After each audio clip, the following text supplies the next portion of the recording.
If you're like me, you've probably done something like this before. We read a bold headline in the news or we see a flashy statistic on social media, and then we allow our imagination to start filling in the blanks before we take time to get an understanding of the facts. But there is often much more to the story. I think this happened recently. A story in the Longview News Journal referencing statements from one of our police officers said that there were 42 gangs in Longview. As you could imagine, that started quite a bit of a social media frenzy. 42 gangs in Longview, really? Well, not exactly. Let me explain for just a moment.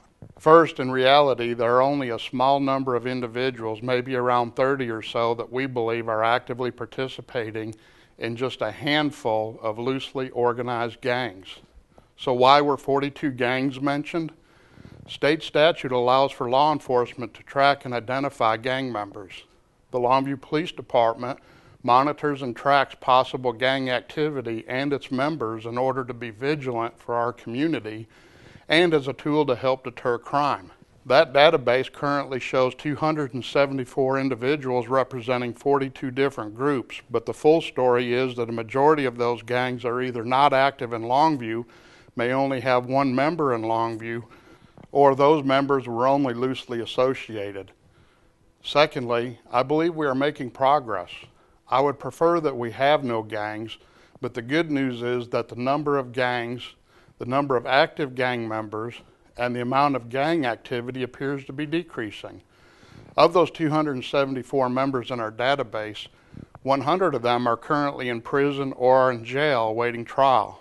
We have made significant progress working with regional, state, and federal resources to arrest and charge individuals, and we will continue to do so.